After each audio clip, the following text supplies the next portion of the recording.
zero. Hello, everybody. How you doing today? It is a new day. It is a fresh day. I hope you're up, shaking, and baking. I tell everybody that listen to the Powerful podcast that we only interview the best of the best. And today, I've got an amazing personality as well. His name is Mr.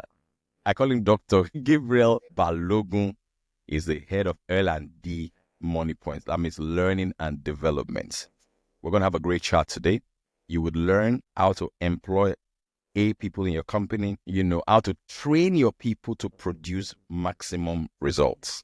Gabriel, welcome to the podcast. How are you doing today, my brother? I'm fresh and fabulous. Thank you for having me.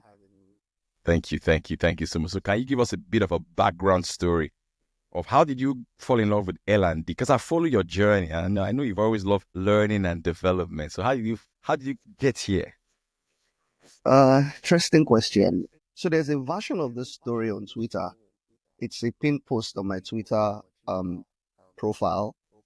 But I think it started in 2014. Yeah, 2014. So I've actively been doing this for a little above 10 years, above a decade. It started in 2014. I was reading mathematics in FUTA, Federal University of Technology, Akure. And then I went for the required industrial training. And the way I did my industrial training, we call it IT in Nigeria, Yeah. I saw what my future looked like if I didn't come out with very good grades. I got tired of reading maths. It was exciting, but it was just boring. I couldn't find how to apply it in real life. So it was tough. And I was on very, very, very low grades. And so when I came out, I was like, is this what I'm going to do with the rest of my life? Would I be packing spare parts, brake pads, and putting in the store? Because it wasn't a 2-1, it was a lower class. And I was like, how am I going to do it? I don't want this. So I discovered the concept of Ikigai, which was finding your reason for being. And it sort of revolves around 4 things: the things you know how to do very well, the things you love, the things people can pay you for, and the thing the world needs. And 2 things popped up: fashion design and education. And I was already doing fashion design from 2012. But then when I did the whole maths, I was like, do the world really need another fashion designer? Or do the world need somebody that can help humans develop? Because the day the human beings stop developing, the world dies, right? Evolution is a learning and development practice, if I should put it that way. Evolution is humans adapting, and you cannot adapt if you're not learning, right? And so it just dawned on me that education was the thing, and I was really good at it. And so I spent the final part of my final year in school, 2015, just getting better at it. I started teaching my colleagues live after school how to write CVs. I mean, luckily for me, I was in a fellowship that had about 200, 300 people. So I could gather people after service and just say, come learn how to write CV, come learn how to, we didn't even know it was personal branding then, but just interviews, how to speak better, how to dress better, communication, how to send emails, all of those things. And I did that for 1 year. And then I went to serve and I continued. So when I was leaving school, I had 2 years experience in what we call training, facilitation and training. Yeah. And 2017, I met you, Paul, Yeah. and I interned. I like to think of it as an internship. It wasn't a job, but it was an internship. It was a grooming place, and I did like another 6 months there with you. And that 6 months literally is the foundation of everything I know today. So in terms of mental toughness, I remember there was a time I was struggling with something, and you showed me Tony Robbins' video, and it was like, the problem with human beings is not that they don't have resources, it's that they are not resourceful. If you remember, I was at Wings on VI beside the coffee shop. We were doing a training Yeah. for that beautiful glass training studio. It was Yeah. in the morning. I And remember. that just shaped my life, because I'm like, there are many stories. For instance, my colleagues tell me I'm very intense. And I picked that up from you because, we'd go for pitching, and as soon as we're done, they tell us what they want. In their company, we don't go out. We sit down, we design the proposal, we send it back to them. So those things built in me this discipline that many people see today and say, how did you achieve this? But it came because I had 6 months of working with you that groomed me. I mean, how to communicate with passion, because when you communicate without passion, people just feel like you don't respect their time. But that Mm. intensity, people feeling the passion, knowing that this person, I mean, when people see you're passionate about something, they buy into it faster than when you're not, and those things just sort of set me up, right? And then after 6 months with you, I had an opportunity to intern, not intern this time, but work in a brand consultancy firm. And with my background in styling and personal branding, and then coming in with training and facilitation, it just made sense because now we're building a training school where they wanted to be teaching principles and they needed somebody to coordinate it. And again, when I asked them why they chose me, and they said they called you and asked you, and you told them, you said, that's my boy. If you don't hire him, you're in like you're gonna miss out on something. And that was it for her. And she hired me. And from there I worked with Trisha Bees after her. And Trisha said the same thing, that she called you and you gave that feedback. And what that did for me was that he reminded me, or not reminded, he informed me that wherever you are, you need to do your absolute best. Yeah, If you're faithful in little, more will be given to you. that's And right. the little that I was doing, the seemingly little things that I did with you sort of just opened doors. And I Yeah. think in 2020, I made a final decision that I was done working with people. Because in my first 5 years after school, the goal was to select people and work with them. So look for, and that happened. I was blessed enough to work with top personalities. Everybody I worked with from 2016 till 2020 were senior people in their spaces, recognized. And I was able to learn principles, right? And they were all doing education. So I was able to learn, this is how this person got here. These were their personal attitudes. These were their habits that I could pick. And then in 2020, I decided I wanted to now work for organizations, right? And so I had my first EdTech experience. I'd worked with Trisha and we built an EdTech. I built the learning management system from scratch as a novice. But that set me up for coming into Utiva, which is one of the biggest names in tech education in Nigeria and Africa, possibly. And then I did stuff with them, built the island, did their learning department from scratch, built the learning management system that he used up until last year before they changed it. And then that set me up for Money Point, right? So you could see that it was taking one opportunity from the other and just giving my absolute best, but learning things along the way. And Yeah. then I took everything I'd learned working with senior men and this my first corporate experience into Money Point. We were still known as Team Apps then. We're not a $1 billion company. We're not a unicorn then. We had prospects. We're just gotten into the market. I joined the year after they had launched the Money Point product. And then I was hired to come, they saw what I did with YouTube and they were like, we have a bunch of people, tens of thousands of salespeople on the field. But we need somebody that can build a digital learning academy that can allow these people learn on the go. Because On they're the go. salespeople, Yeah. you can't get them out of work into class. So you have to create a system that allows them to learn. And so we sat down and thought about what's the best way to do this and figured out, oh, there's an existing CRM tool. What if we get the portal and integrate it with their CRM tool, such that the same tool that they use for everything, there's learning in one of the menus. And that's what we did. And I mean, by March 2021, we got our MFB license. We're already scaling. These guys were doing amazingly well. They understood the product because they were learning weekly.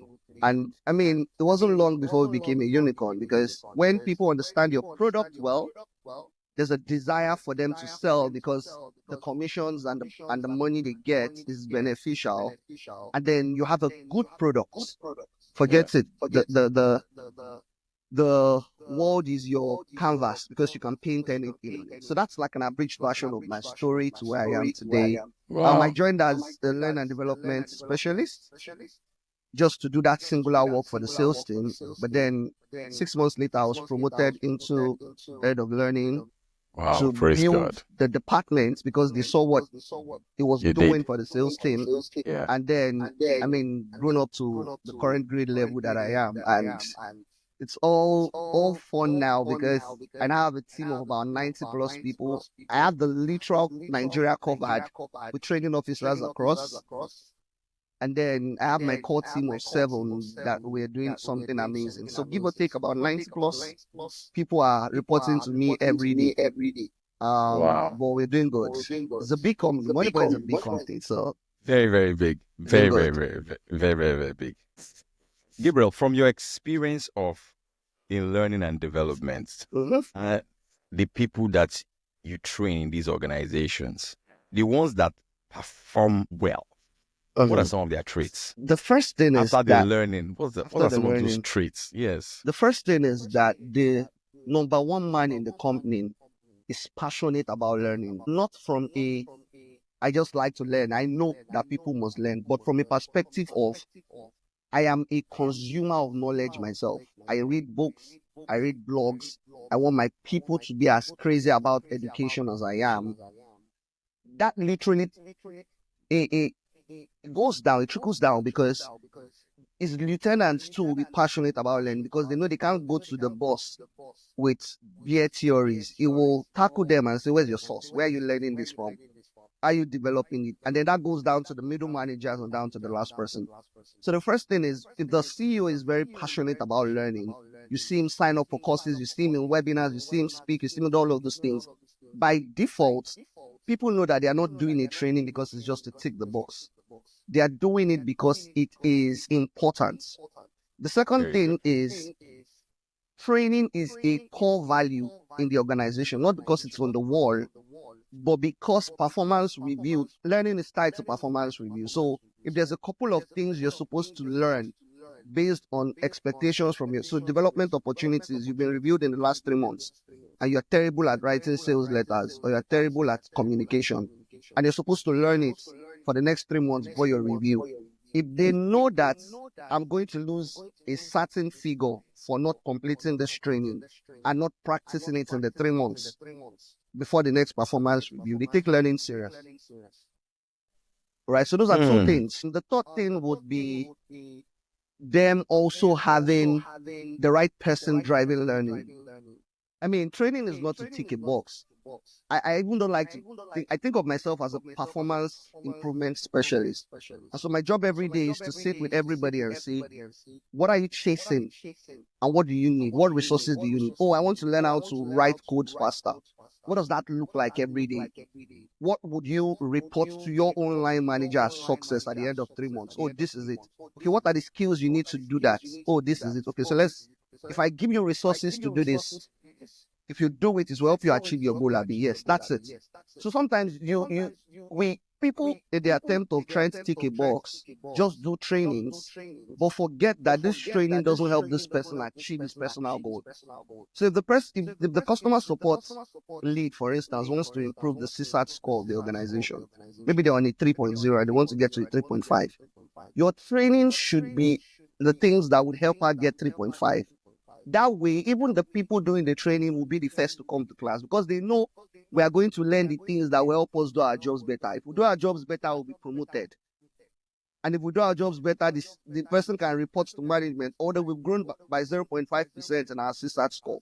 And then me, I can go and post to management that I did a training with CS and he helped them move from 3.0 to 3.5. And the management sees that there's return on investment and gives me more money for training. So that's how to I think. like It's the that. right person at the end of it. This guy Right. is So those are like good, the man. three things that I think. This guy is good, man. Yeah. Gary, for the benefit of people who don't know what a CSAT score is, can you elaborate on that a little bit? Because All I right. don't even know what a Thank you. CSAT score Oh, so a is. CSAT is what we call the customer satisfaction score. It is also what people call the net promoter score. They are different though. CSAT is more customer centered. So when people Oh, use Net your Promoter Score is products, more popular. Yeah. it's more popular. So for instance, CSAT is you use Spotify.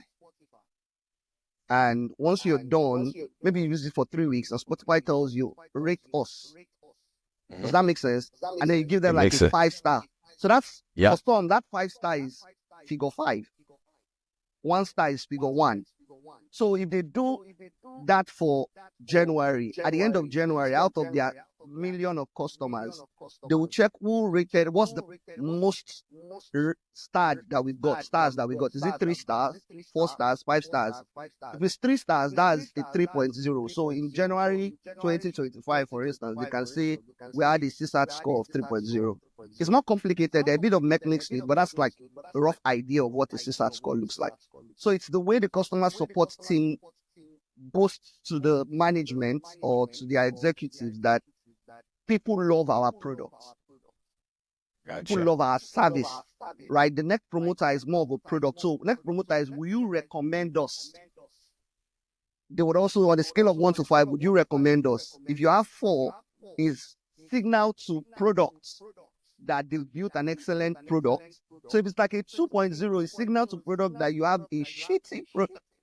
Nobody wants to recommend it, right? So those are key metrics that drive that I like executives look that. out for, right? I like Because that. again, we think in learning and development and training that the key metric is the amount of people that did the training or the amount of people that told us they're satisfied with the training.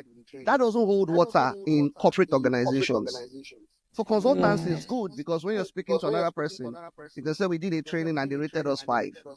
So it's a good sales point. Gotcha. But internally, it doesn't hold water because nobody cares if they like it, but they're like, is this training helping us improve any of our key metrics? Is our NPS growing? Is our Yeah, CSAT yeah, growing? yeah. Are people, is our sales team selling? What's the total payment volume? What's the internal volume? How much revenue are we making? Those are the things that your training must drive, right? So it's a Gotcha. bit complex when you are internal as an operator and you're doing learning and development. That's why most internal operators don't like to call it training.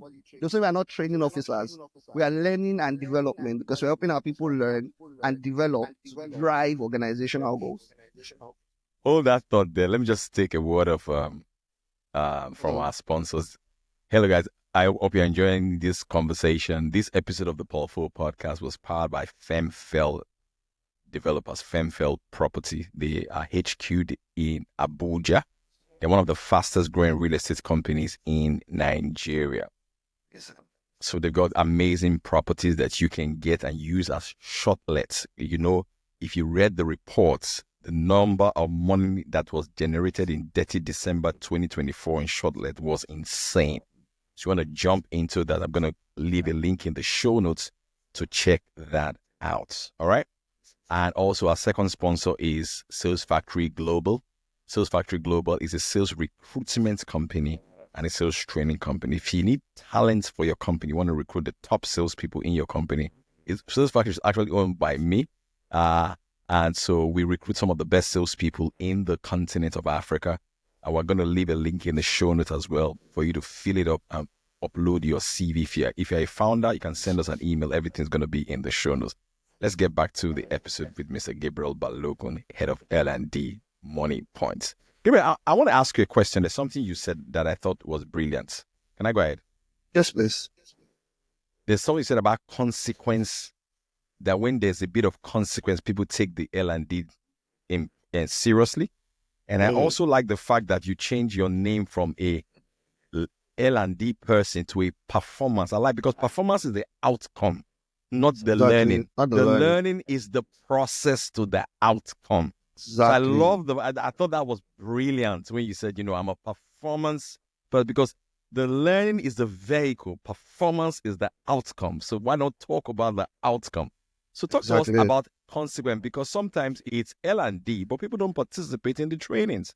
And there's no consequence for the people who don't participate in the training, even if it's a digital training or physical training. Talk to us about that. Yeah, so I believe that there are two things that drive human beings. Primarily one thing, and that's consequences. For the last chunk of time, we've interpreted consequences as negative. But there are also positive consequences, right? So consequences is one coin with both sides. And if your human beings do not necessarily do anything, if there is not a negative consequence or a positive consequence. Negative consequence, we call it punishment.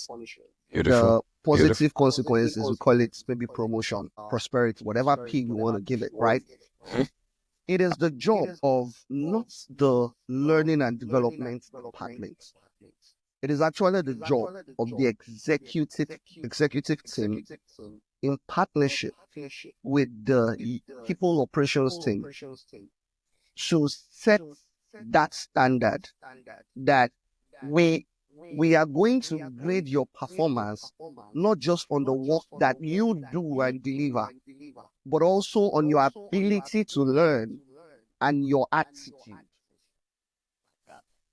right?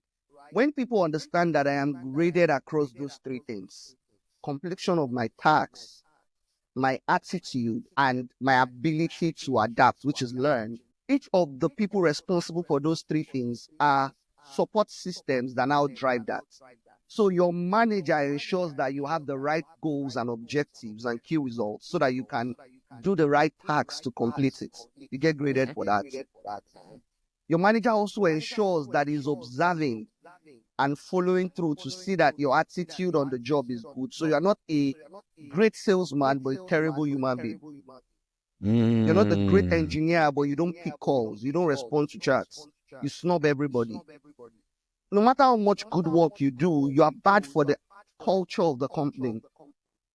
So your performance review will be affected, right? And then nobody is an island. No matter how good you are, there are development opportunities for you, right? So if we give you development opportunities and you don't are not faithful to it, you don't go for the coaching classes, or you don't show up in the training classes, or you don't complete the course, or you don't read the book, you're also communicating to us that you think you know enough and you are not interested in the direction that the organization is going. So you should also be graded for that. But today, many performance reviews are built around what were the results you delivered. And that makes it very difficult for even your manager to report to HR and say, this person has a terrible attitude. But like this is your best performer now. Why are you saying he has a... But because that is not included in performance review in that system, to them it's just managing while it keeps giving you results, right? And again, all of this is not in the hand of the chief human resource officer. It's in the hand of the executive. If the chief operating officer or the chief executive officer is a person that says, this is our culture, this is how we do things, this is how we speak, this is how we behave.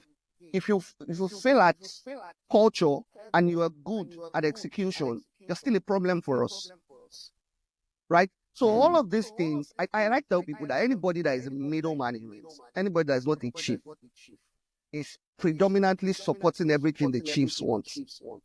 Come So, on now. so it's the chief executive officer, the chief operations officer, the chief human resource officer that sets the standard. If they are not setting the standard, if they are leaving it up to head of departments, there's going to be a lot of struggle. Because just head of department, you're middle management, you are a support system to executive.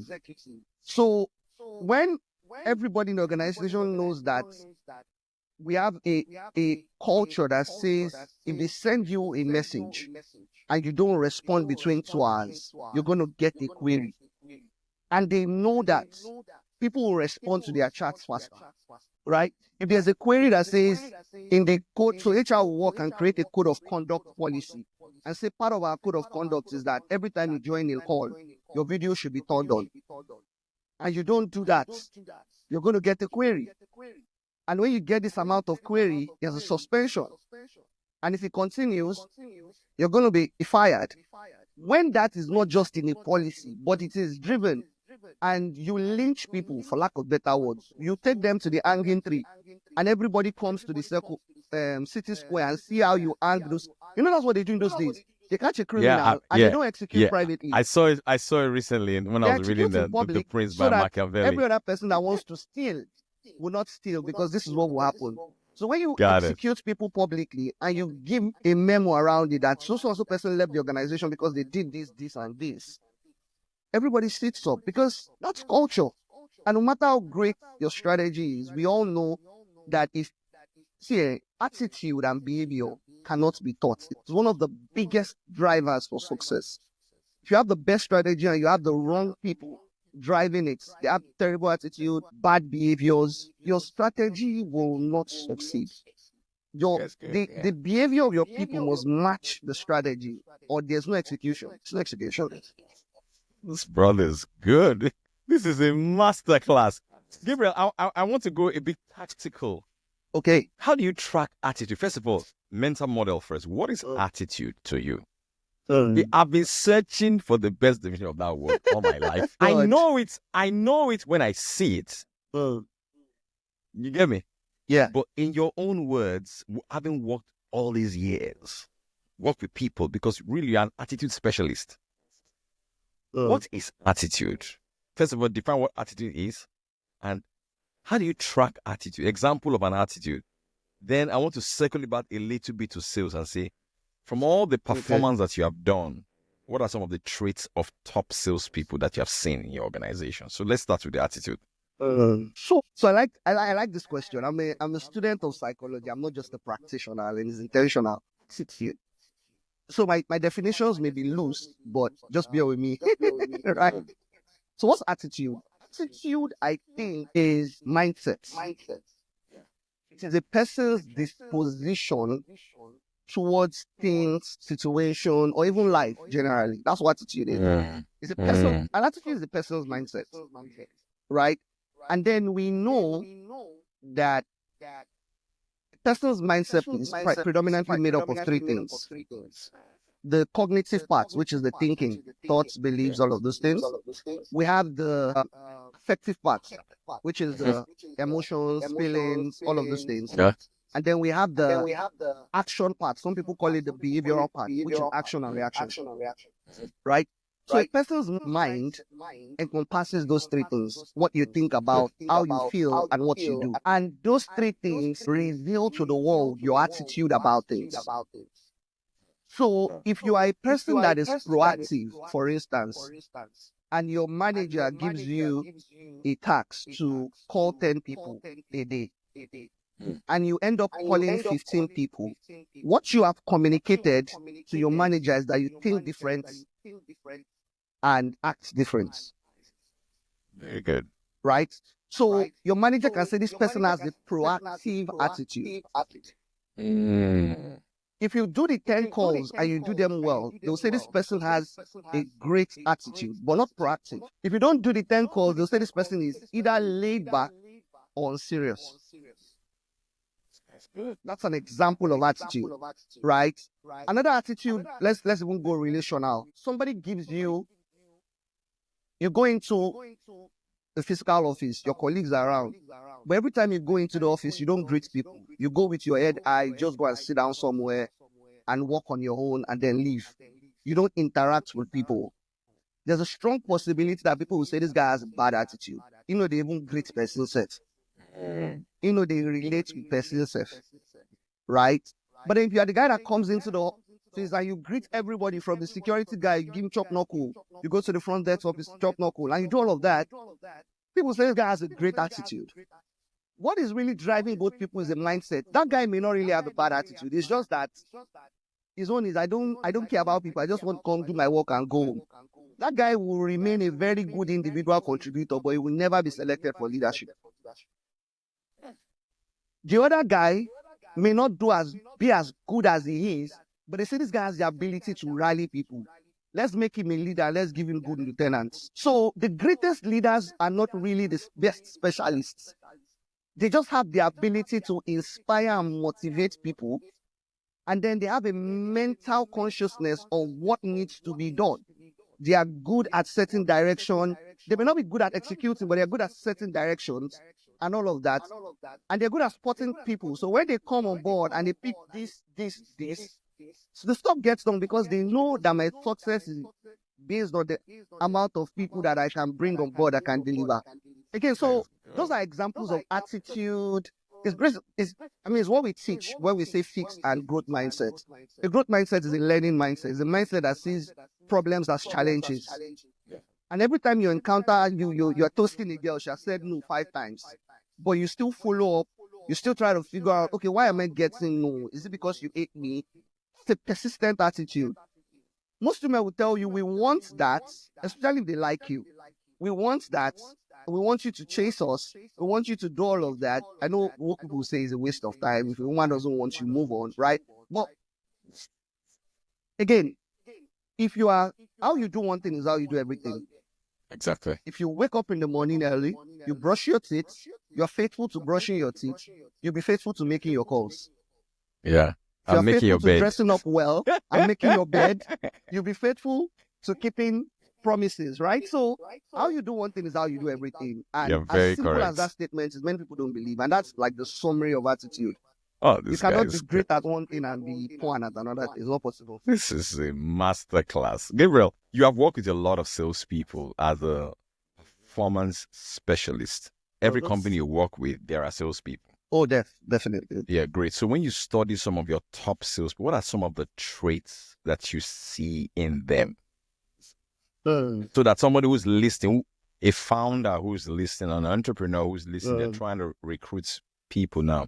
What are those traits that you have seen in them that produce results? Three things. The first one I learned it from you. It's great.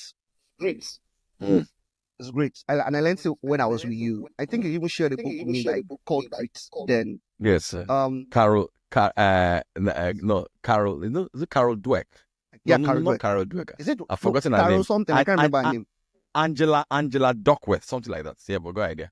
Great white cover with great reading in Yes, red in the I'm trying to center. Google. I'm trying to Google the book now quickly, but go ahead. Great is, and for me, when we define great, many people like to define great as never give up. No, if you've done business long enough, you know that there are some things you give up on because it's This just guy not is so working. smart, so Right? smart.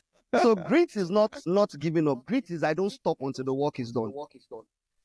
That's the real definition of great.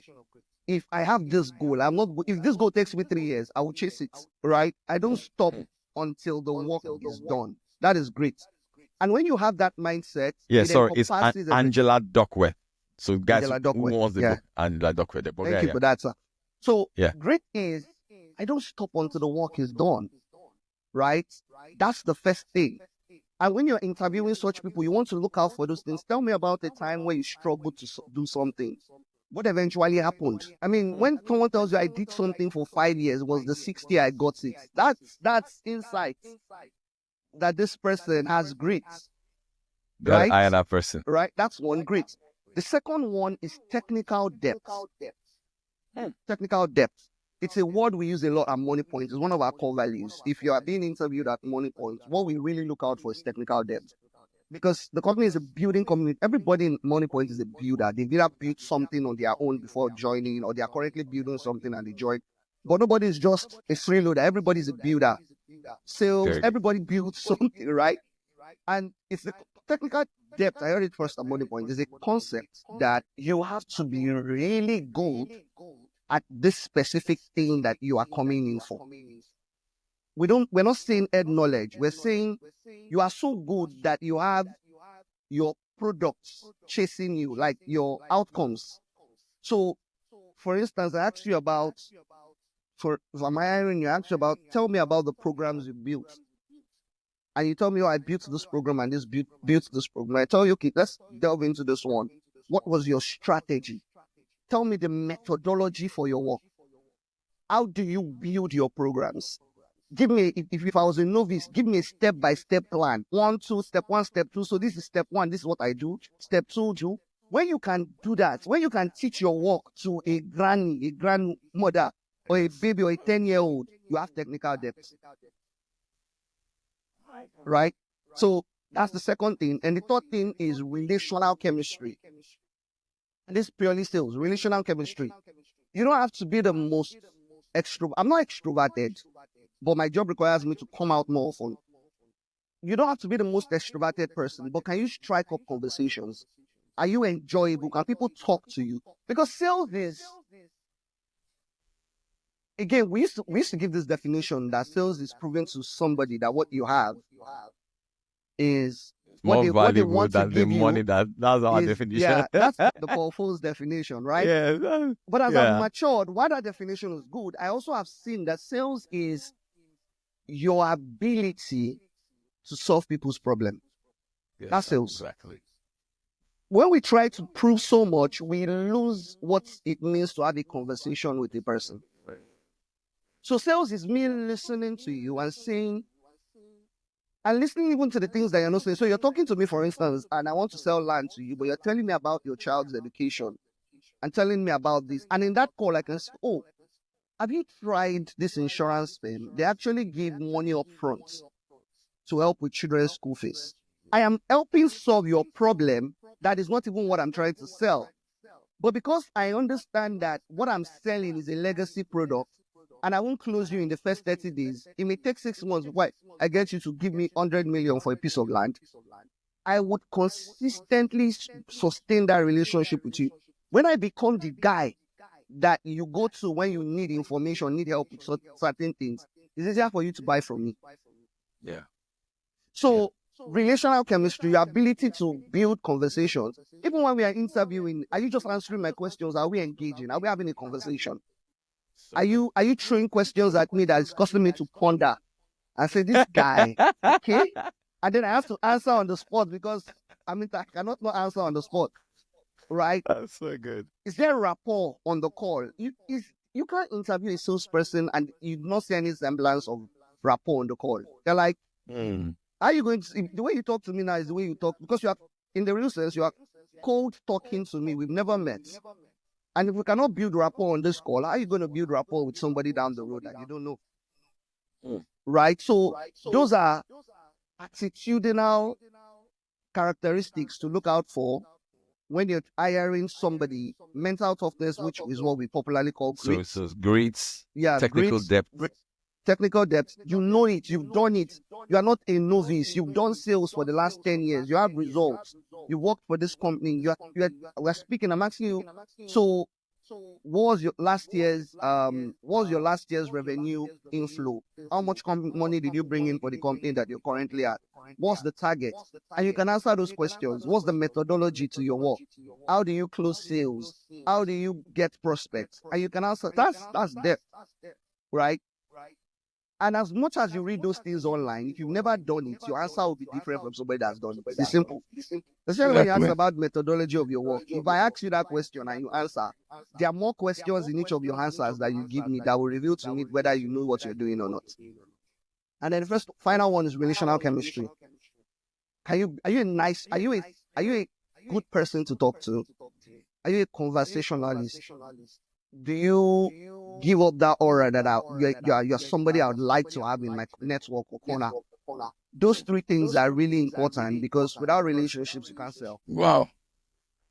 Gabriel, man, this guy, you know your stuff, man. Yo. I try. I'm just saying to myself, this conversation will be a blessing to a lot of people.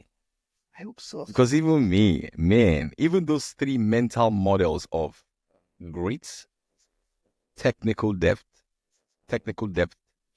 relational chemistry. See, I remember all of them.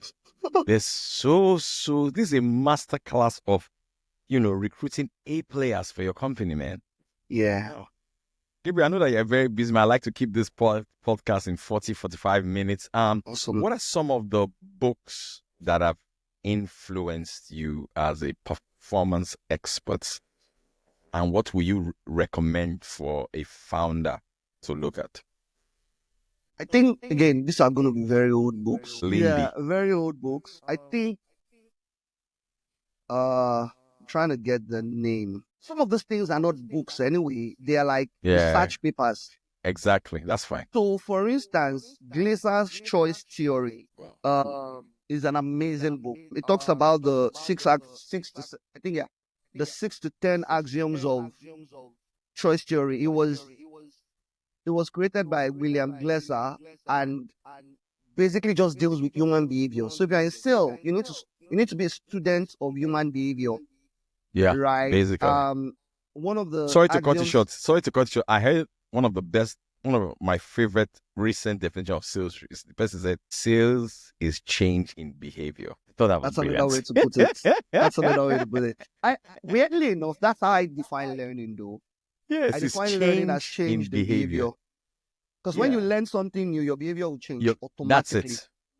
That's it. right? But also a So go good ahead. definition. Yeah. So Yeah. Glasser's Choice Theory is a book by William Glasser. It reveals to you the principles of human behavior. I think another book that I think is great is I'm trying to look through my library to see how to yeah, Oh, that's a good classic. that's That's a another Lindy good book book. that It's I somewhere think around here as well. Yeah, that it's here. It's here. everybody It's here. It's here. It's a classic. I yeah, got that I think myself a copy. everybody It's a should read. classic. And Yeah. then finally, if you can stumble on any of Ryan Holiday's books, Ego is the Oh yeah. Enemy, The Yeah. Obstacle is the Way. Yeah. Um, there are so many books like that. Or just Um, listen to his podcast, The Daily Stoic. yeah, It's very good. those are really good books. And then there's one person, if you're thinking of, it's just that he is more skilled towards learning. So if you're a learning and development person, a trainer or something on the call, and you want to be really good at what you do, there is this guy. He's an OG. I think he has retired now, Seth. Trying to bring up his name. He has tons and tons and tons of book on performance. Um, give me a second. I No have problem. his I'll wait. Just name. you can just Google it somewhere. I'll wait for you. Yeah, that's what I'm trying to do. His name is his first name is coming to my head. Guy W. Wallace. Guy Wallace. Guy W. Wallace. Yeah, Guy Wallace. He's one of I think it's the number one name in performance improvement. So if you're in human Wow. resource, you are in training, you are in management consulting, you are in learning and development. Guy Wallace is somebody you should look at. He's an OG now, so all he just does is write. So you can read his blog and watch his videos. But the guy is brilliant. So those are three people that I can recommend. Ryan Holiday podcast, Guy Wallace, How to Win Friends and Influence People. So Dale Carnegie and Glasser deal more with human behaviors, Yeah. and all of those things. How to just be a friendly person, how to be a decent person. Those things get you further than just skills. I define great performance as the combination of knowledge, skill, and attitude.